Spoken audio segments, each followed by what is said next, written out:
Hi, y'alls. I just wanted to hop on here to talk about some things, get off my chest. I am currently on vacation with my family, and everyone who I'm sharing a room with is at the Coca-Cola store. I do not drink Coca-Cola. I do not like Coca-Cola. I'm more of a Pepsi girl anyways. Super cool that we're here. Apparently, my brother's pediatric brain cancer death is what inspired this woman to make that the topic of her foundation. So they felt like they wanted to do this for us, which is cool. We got to go to Disney. Dude, the very first thing we did was Wild Kingdom. I think that's what they call it. And we did the Pandora ride. I was holding back a full bawl, a full sob, screaming, crying. It was just silent tears coming down my eyes. Cause I'm on the ride with other people. I don't want to be you know what the fuck. It was really emotional because that type of life where it's a very untouched world with profuse animals and community living is what I've always wanted, and getting to have the experience of doing something that seems scary but knowing that I'm safe because it's you're on this VR bird and the chairs tilting and stuff, so it feels thrilling, but I know that I'm not gonna get hurt. And there's something very moving about that too, because I think I operate with a lot of fear at times, so to get that kind of it's very exciting. After I was done, I was I need to go horseback riding. I need to go to Montana and I need to ride horses. So we're on this vacation, and I actually cried again this morning because we were at the restaurant, and I told my mom that I was probably gonna have trouble with food anxiety. I've already taken 2 Benadryls, and I thought that Benadryl gave me tachycardia, or rather made my heart arrhythmia worse. So far I'm okay, but who knows in this next coming week. I've definitely noticed that it's a lot of my beliefs are being directly challenged, because it's sometimes I wish that I had more money, or I actually always wish that I had more money, and then sometimes I feel guilty for the things that I have, so I'm getting to have this very elaborate, extravagant, special vacation. I'm kind of having to sit in and tell myself I deserve this.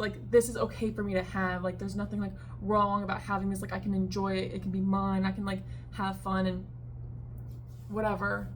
And it's not a bad thing. And just reminding myself that money isn't even real. These experiences could always come to me all the time.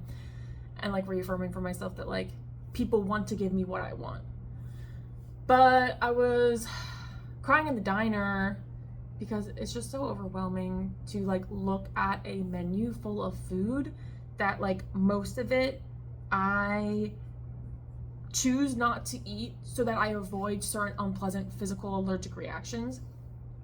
I don't think I've talked about this, but dairy triggers my migraines, and I also got bit by the tick that has alpha-gal, which basically just means that mammalian products give me hives and diarrhea and migraines and shit. So that's why Benadryl helps it. But I don't want to take too much Benadryl because in the past, when I've been taking antihistamines for too long, kind of messes me up. But I'm sitting there and I'm damn, I don't know what to eat. I don't know. I'm in my back of my head, I'm they might not even make it right, because it's not being able to have that control over my food. Anyways, it's just very triggering for me to be in restaurants in general, and especially because it's at least in this scenario, no one was actually paying for the food. It was a gift.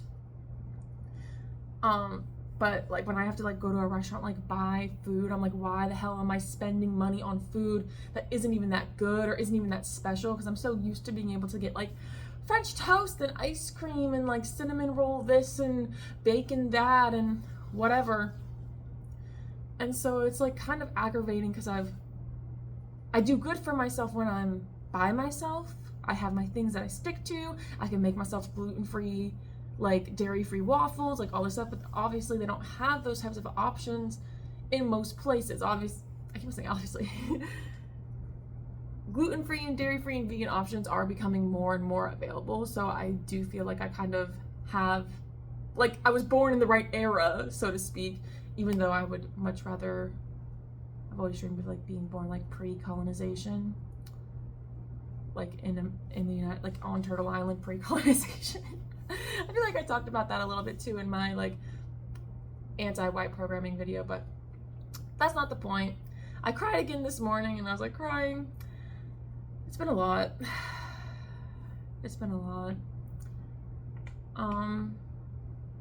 Yeah, but then realizing that like maybe I created these allergies from like a belief, because like ever since I hopped on Instagram, it kind of sent me fear-mongering content of like PFO this, microplastic this, radiation this, alkaline diet that, parasites this, you know, don't use aluminum, whatever. And I'm like eating this up as like a young person who has a dad who also believes in this stuff. So it's like worked into my pre-Instagram programming anyways. My dad was always like very government conspiracy theorist, like anti-vaccine, whatever. So it's like, it doesn't take me a far brain stretch to feed into it. So I'm like eating up all this information, and I might have given myself a dairy allergy. I feel like maybe I created the circumstances to get bit by this tick and then have, you know, further not being able to have bacon or whatever. And I kind of remind myself like, hey, like that stuff isn't really that good for me anyways. Like I don't even mind like not being able to have milk so much, because especially now that like I cut back on my sugar, it's like usually milk is mixed into sugar. Usually it's like bakery products and like sweet breads and stuff like that. So I'm like, it's fine, but I do wonder, like, I reflect on my internalized belief that like the world is killing me and harming me, and I know that I have to transform that in order to like get to where I want to be. And so being here where it's like so many options that I know will like cause a negative reaction in me that I used to be able to enjoy, that I no longer get to enjoy, that I miss. There's definitely like an emotional aspect for food with me. I'll make a separate video about like going like low sugar, but I didn't realize how much of like my life and like maybe like coping was like around food and sugar. Like, oh, it's my day off, like I'm gonna drive, you know, 40 minutes round trip like out of my way to like go get my favorite like cinnamon sugar bagel. And it's like I don't want to eat that anymore, and because I know how it affects like my blood sugar, and it doesn't really give me energy, and it just makes me crazy. So like I'm happy with the way that I'm living, but it was definitely very triggering to see that, and then comparing that to like my internalized beliefs and how I might have created this physical situation for myself. It's also been kind of a lot being here with my family, specifically my mom and my older sister, because they both have this tendency to get like pretty worked up pretty fast. Like for example, like my mom couldn't find her passport before, like the night before we were leaving. And before she had even looked for 5 minutes, she's already flown into a tizzy and like freaking out. And I'm like, Mom, in all the times that I've misplaced things, getting worked up over it never helps me find it. It doesn't clear your brain. Like it doesn't allow for like, you know, a higher power to like tell you where it is. But she doesn't care. And she found it, and it's fine. But it's like, we were then driving to the airport, and she's like, where's my passport? It's like literally in your bag. Stop freaking out. Like, and I know like that maybe I'm being triggered because I see something in myself that I don't like, because I've been working so hard to be emotionally regulated. But like in seeing the way that she's like so fast to like cut into like hopelessness and flusteredness and like all these things, like I was reflecting, and I was like, I don't think that I used to be like that as a kid or even as a teenager when I like first started road tripping by myself. Like I was very independent, and before all my food allergies too, very independent, very like solution oriented. whatever. And then kind of as I guess I got COVID and had more food allergies, I kind of hit this slump of like hopelessness that was like very easy to pick up from the way that I'd seen my mom operate. My sister too, she like gets overwhelmed very quickly and is like assuming that something's a problem when it's not actually a problem. And it's aggravating because it's like, I'm just trying to communicate on a normal level, like, hey, what are we doing? Like, wait, why are you going this way? Like, I thought we were going this way. Like, it doesn't have to be like a huge, I'm like, excuse me, please don't talk to me like that. And then it's like, we're trying to get ready for the morning, and I'm like asking my mom, like, okay, so like, when are we all going to meet around? And she's like, 10. I'm like, okay, well, like exactly at 10 or like a little bit, you know, whatever. She's like, well, I don't know. And in her mind, she's thinking that she's being like timed for perfection, and that if she's like 5 minutes late, I'll be upset, which is not the case. I was just trying to figure out my timeline because I wanted to like go downstairs and like meditate and stretch in not the clothes that we were going to be going to breakfast in. But she, without even asking me why I'm asking these questions, immediately assumes how I'm feeling, all these different things, and like is getting like very like, well, I don't know exactly when. I mean, I might not be right on the dot, but like I'm 20 minutes, like I only probably have about 20 more minutes until, you know, I'm ready and da da da da da.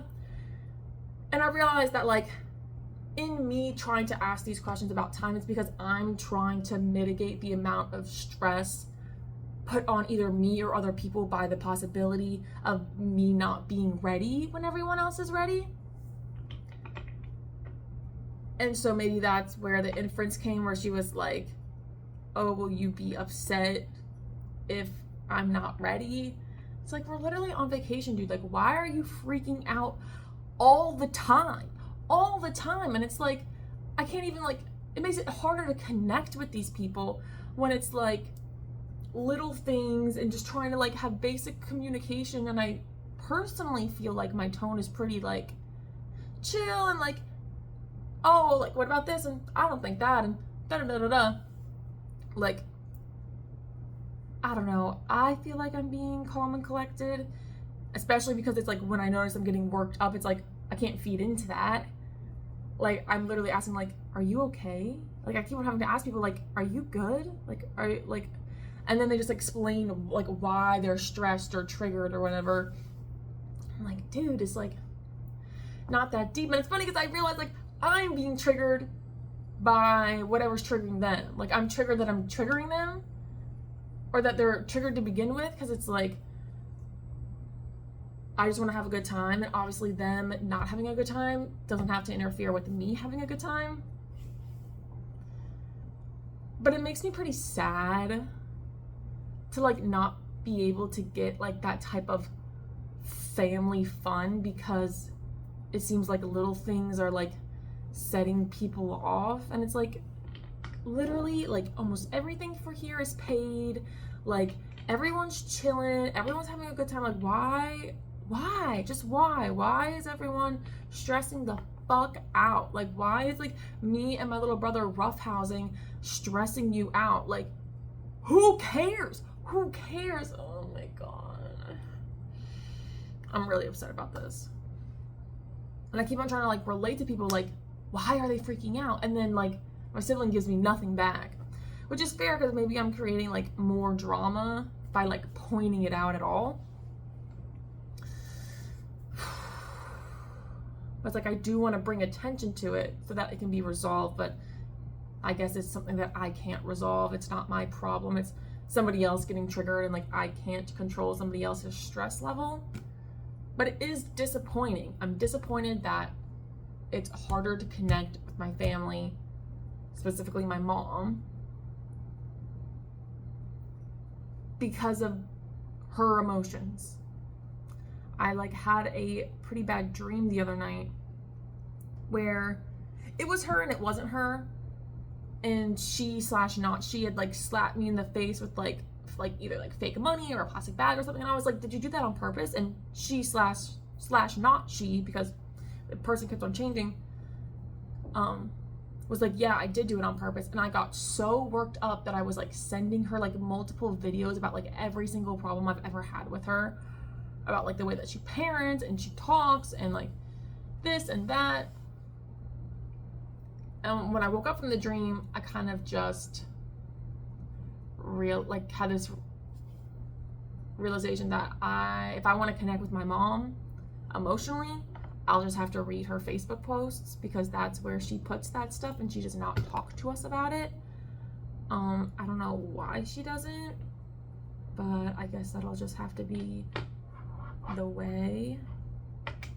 Like, I don't need to, like, I shouldn't, or it's not productive for me to like come at her with everything about her that bothers me. Rather, like, if I want to shift the dynamic of the relationship, I could see if there's things that I can do to get the same effect without like pushing anyone to be different than what they are. Which is great. I really feel like I'm coming out of this whole codependency bullshit to even where the point where I used to imagine my ex like doing things with me, or like in the room with me, or like experiencing something either for or with me, and just being like, oh, he would enjoy this so much. And it was nice to be at the park, my family at Disney, and be like, he would not enjoy this. Like, I can enjoy this so much more just being me than like, because I realized that I wasn't getting my needs met in that relationship, and he was like having a lot of exciting things happen for him because like he really, really liked me. And so I was like living vicariously through his needs getting fulfilled and like denying my own needs,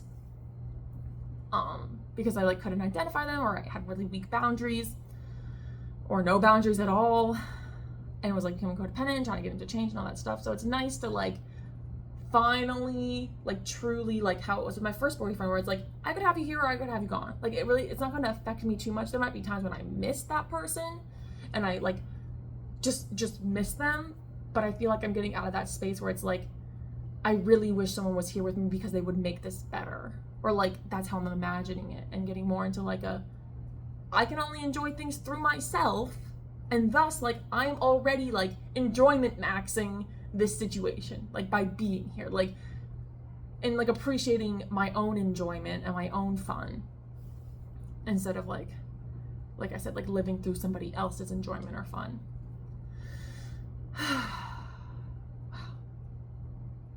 So it's been a lot. It's been like a lot of thinking and feeling in this trip. I was like listening to the Codependent No More book on the plane, and it's a pretty heavy book, honestly,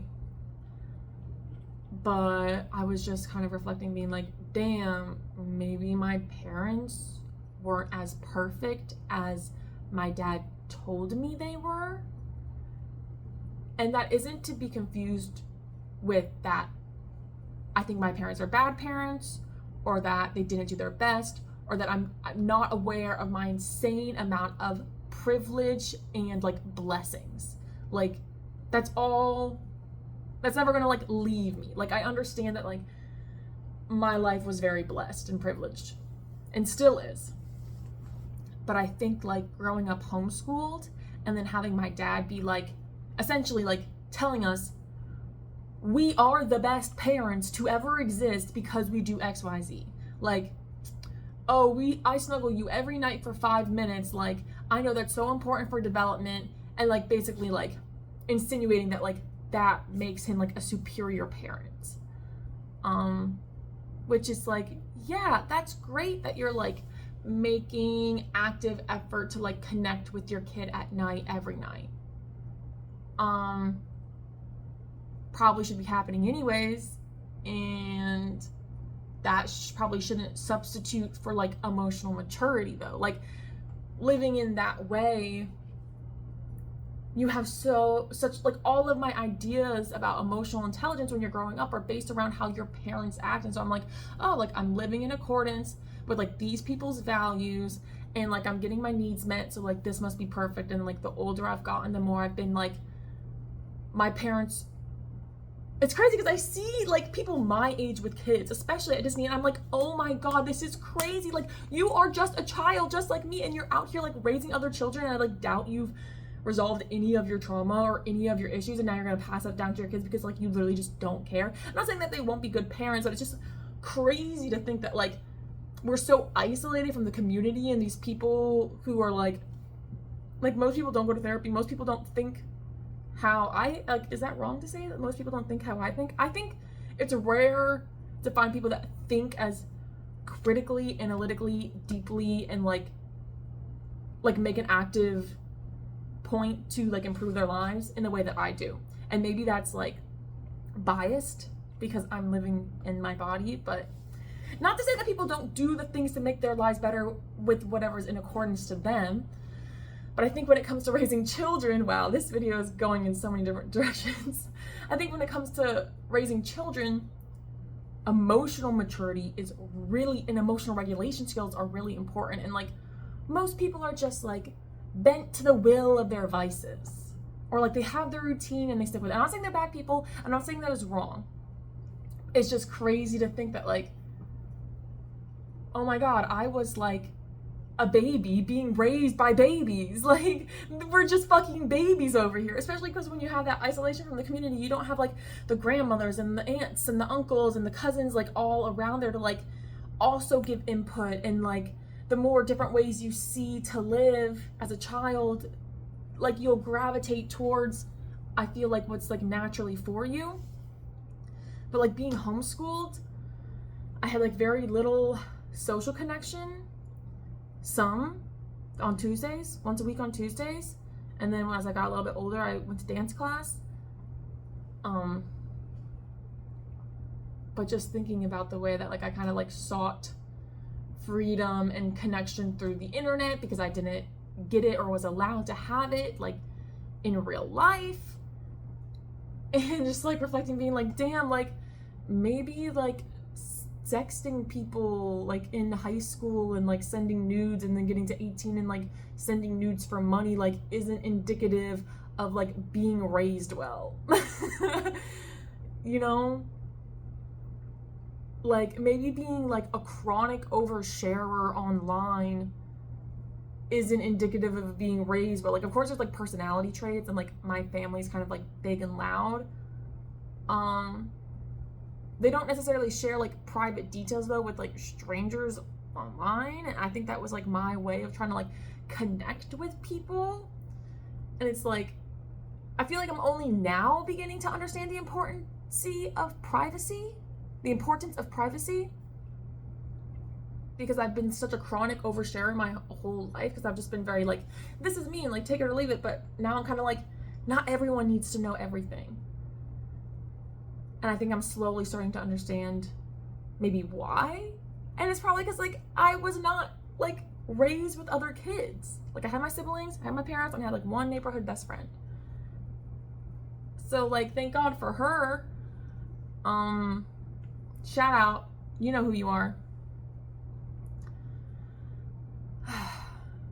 It's just like kind of a lot, because I feel like I'm bitching and moaning. Like when I like am reflecting on my childhood and like trying to like find problems with it, or like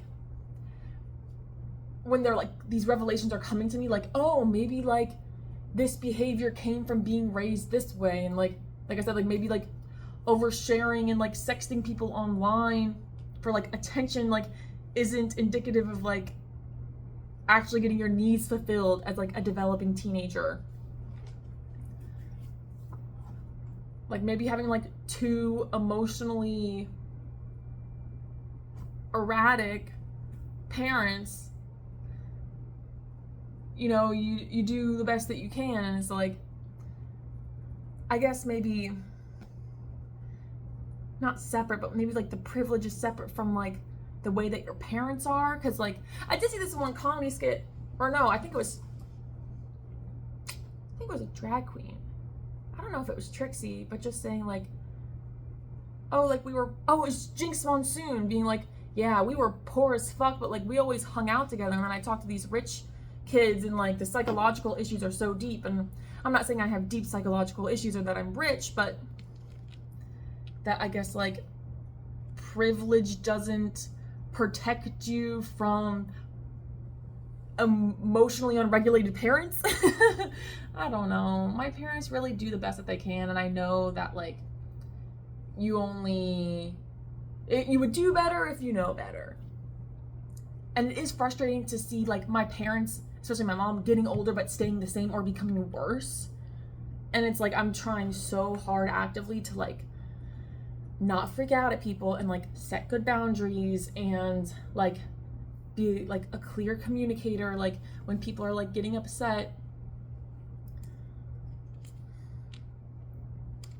And I just like wonder how much, because it's like I don't have that many memories of like daily life as a kid. I think daily life was pretty fine, but that doesn't mean that you're not soaking things up, like soaking up mindsets or like emotional behaviors and patterns or like beliefs. Like I realized I think maybe me and my little brother have problems with boundaries, like with like pushing people too far, because that's how my dad is.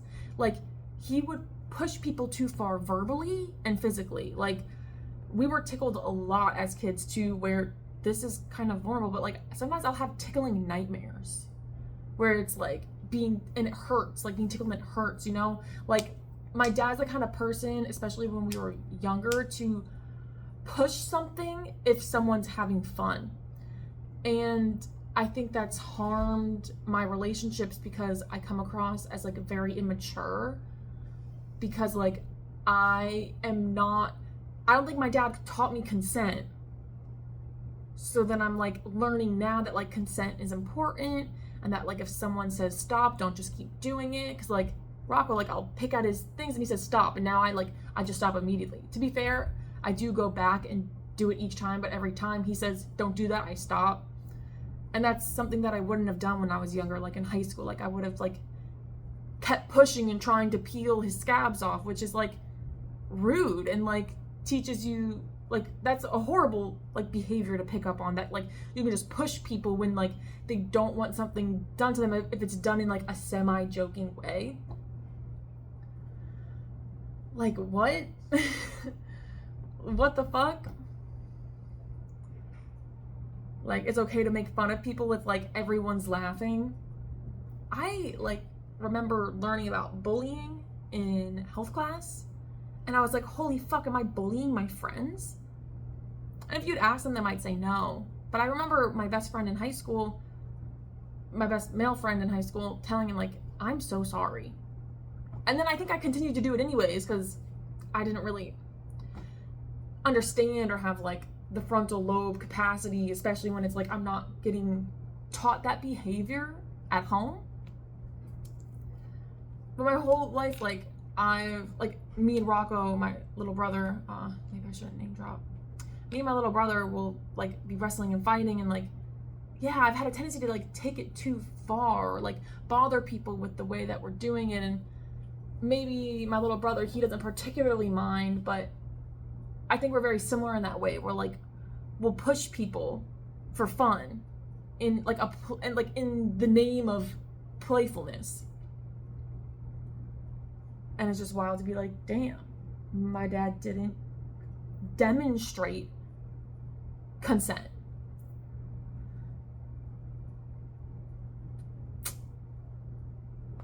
And like I know obviously like other people have it way, way, way worse, so I feel like a fucking pansy for complaining at all when I am so acutely aware of my privilege and how good my parents are and like how much they love me and support me.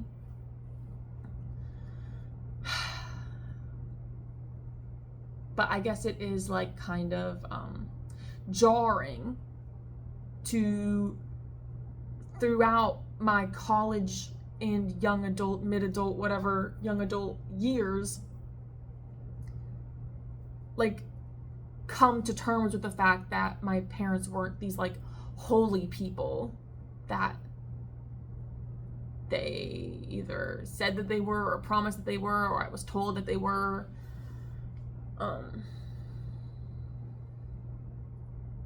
Yeah. And I just feel like the shame, like for even complaining at all. But like on one side, it's like, am I complaining or am I just like understanding myself?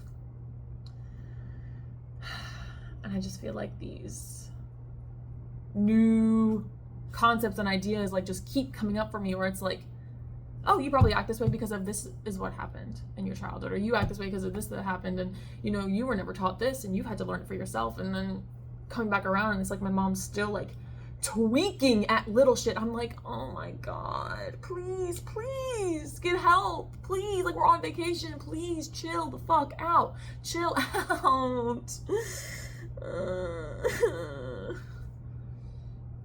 It's like I just want to like have that loving relationship with my mom that I remember having when I was younger, because I'm also realizing like maybe I only felt close to her as a kid because she's like a caretaker and I still needed taking care of then. And then the less care I needed, the less attention I got, period. And I remember like the first time I listened to the Louise Hay's book about like releasing the need for something, releasing the need for sickness, releasing the need to be poor because you have this like internalized belief. I remember maybe 2 years ago being, or maybe 1 year ago. Anyways, I remember releasing the need for sickness because I think somewhere in my psyche there was this idea that that's the only way I can get cared for. Like my mom's only gonna show up when I'm crying or vomiting. And then any other time, like, she's not available emotionally or really physically. And she's very much the type of person to do things for you, but she just drowns herself in work. And I know that it's all to support her, so I can't complain that she's busy. But it's just like, damn, like, there's gotta be a better way. And yeah, just making realizations like that, like, oh, like maybe I didn't get like the love and attention that I always thought I had because I was pouring so much of my time into my phone. And then I only had like memories of like being like a child and not like a teen, like, yeah, not like a teenager. And it's like we would still have like our traditions and stuff that we do, which is like so sweet and so beautiful. But I feel like it's the daily interaction that matters the most. Like it's like about like the consistent things that are demonstrated and taught. Like just because like you hang out with your parent like on a special one-on-one time like once a year on your birthday, does it mean that they're like checking in with you about like how you are, or like being like open about like how they're doing? Like I feel like my mom's not very good at asking for help, and it's like, we want to help you, we want, like, just tell us what to do. That's enough trauma dumping for now. I don't even know what I'm gonna title this video. Like talked about everything, like everything under the sun. I hope no one really watches this. I just be uploading shit in like the hopes that sometimes someone will like that. I guess, I don't know, it just like shows consistency. But I've got a better video for y'all that's structured coming tomorrow. I hope you enjoy that. What is it on? What did I do it on? It was something cool. Oh yeah, that'll be fun. Hopefully you also like that. It's, yeah. Anyways, thanks for watching if you made it this far. Thanks for watching at all, because my retention rate is super low. But I'm about to hit, or I did hit 4 videos with over 100 views, which is so funny to say that because it seems like such a baby number, but I'm still so excited about it. And I just imagine myself like months or a year into the future being like, oh my God, look at baby me, being like excited about 4 videos over 100. And I'm hoping that like in the future it'll be like I'll have like thousands of views or maybe millions, who knows? Like, gotta dream big, baby. I think I'm feeling a little lighter though.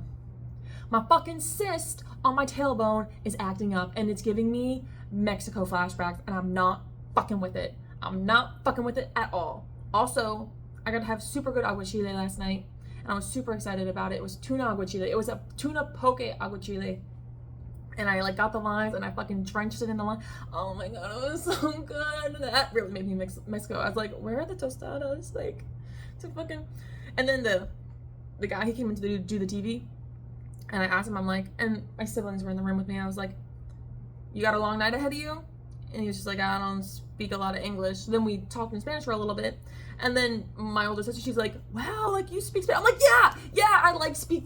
Bitch, what do you think I was doing? You think I'm. Because I feel corny. I feel corny and stupid every time I talk about Mexico. Because it's like, oh, the white girl's talking about Mexico again. It's like, yeah, I also talk about like Florida, and like I talk about like my friends all the time, and like it is like the most recent huge event to have happened to me, and like the craziest like, you know, culture shock, you know, like, yeah, I'm gonna fucking talk about Mexico. Fuck you. Fuck me for feeling ashamed for feeling like about talking about it. And so I guess that was cool to be like actually recognized as like, hey, Rachel speaks some Spanish. She was like, wow, Rachel, you're talking so fast. And I'm like, yeah, thanks, I guess. After like shaming me over it before, because she was all like, oh, white girl gets back and like all she talks about is Mexico, like saying things like in the proper whatever. It's like, fuck, I just miss it. Just let me miss it. And I feel stupid too every time I like talk about my ex, any ex. I feel like I'm always talking about an ex, but like, sorry that I don't have any friends around and my major social interactions are with lovers. Dude, I like need my friends. I like really want them around. And I realized that like I think I might just get back on dating sites just to either get like the need met of like making out with people, and like a social need met, just to like meet new people, even if it's just for like a couple hours, just to get like a new perspective and like have fun hanging out with someone hot. I think I'm like at the point where I'm willing to be like, okay, this isn't going to be damaging to me anymore, and it's not going to be like I'm seeking out this validation. It's more like I would really enjoy looking at someone attractive for a couple hours, even if it goes nowhere, and like getting a new perspective on life. Because also I realized the more I talk to my sister, she's really different from me. And so it kind of makes my qualities stand out by contrast. Qualities that I really like about myself, like that I eat with my hands, or that I'm like have nudist principles, or whatever. That, you know, I'm not really into pop culture, that I like the way that I eat. And so I think it's like important for me to get out there and like keep meeting new people, even if it's just to like understand myself better, or just to like have fun for like a couple hours, you know, like I don't have to do anything serious. And I feel like I have the awareness now to like, if I start doing some fuck ass shit, like fuck ass, like codependent, like validation, like spending like no boundaries ass bullshit, like I will be able to see it. And I would hope that at this point I would stop it. And I think I do have that awareness,